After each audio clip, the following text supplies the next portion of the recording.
growing up in Pretoria, I really got to love the place. And as I got older and being a student now and a young working person, I realized that the inner city of Pretoria specifically is known for well, brokenness really, and broken lives and drugs, prostitution, lots of poverty, and literally, you know, a lot of people living on the streets.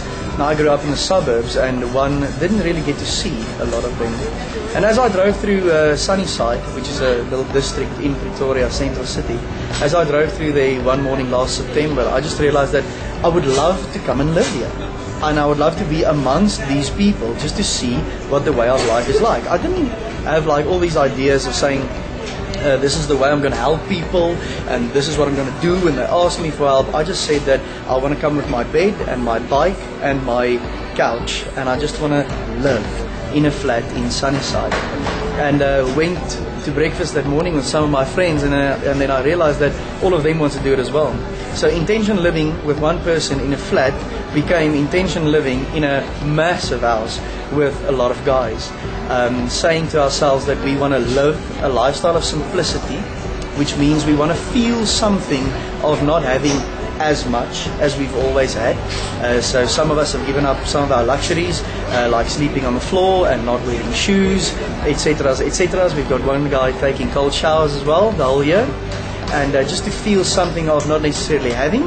And then secondly, we said we want to live close to people in need to see if we can help them, and we use the phrase reinvent their lives, get back on their feet or get healed spiritually and physically, whatever you want to call it. We decided that we're going to live and then see how we can do exactly that. And gotta say, the first 7 months has been a real adventure. Just getting used to a lot of guys living together, always sharing a room. There's really no space in the house to be alone except on our roof, which is good, and we spend time there as well. But you often find with the amount of guys that we are in the house that if you do go to the roof, then there's someone else on there already. So you know, just getting used to living together and sharing everything, and sharing a bathroom and sharing a kitchen, you know, just sharing with one another took us quite a while. But we feel kind of settled now.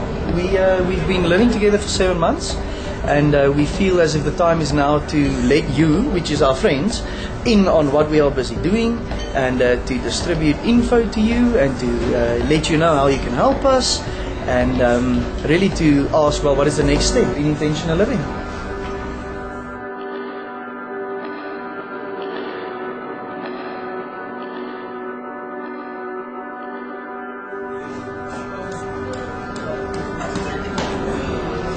We've realized as intentional living that the best way to meet someone is just to like shake his hand and say, hello, I'm Reino. And doing exactly that, we've met quite a few people who lives on the streets, or people that we can say have got lives that needs to be reinvented, or people who find themselves in need, or people who just feel, you know, down in the dumps really. And we've tried a few things these first 7 months, trying to help them. Like, we've taken people into our house, having them stay with us. We've also had people in our house stealing all our things and then relocating them to a different place. We have distributed food, we've distributed clothes, we have gone to eat on the streets with them. Don't necessarily want to say on the streets because it is their home, so we've gone to their homes and they've come to our home. And we found that there's a few things that is really effective, and others who is a little bit more difficult. I mean, one would think that if you do give clothes to someone, they would hold on to it dearly and wear it, where we find that there's a really informal, booming industry of clothes being sold at train stations and on the streets for money to provide in specific needs and also to feed specific addictions.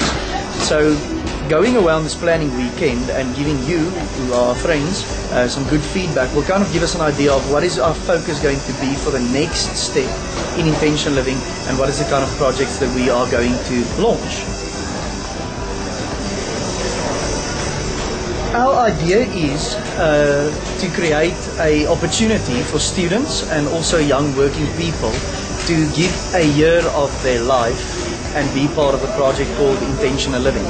So that's the idea for now, and I think for the following years we will try and do it like that as well.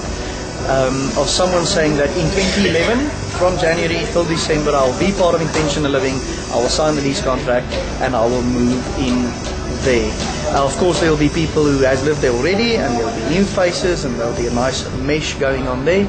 And hopefully, the project will live past 2011, past 2012, and past 2013. And we are hoping also, as students and young working people, to mobilize our same age group people in different cities to see if they can also start the concept. We will give our constitution and the way we run the house and everything that we have done thus far. We will share our info, and we will share whatever we can call intellectual property or experience.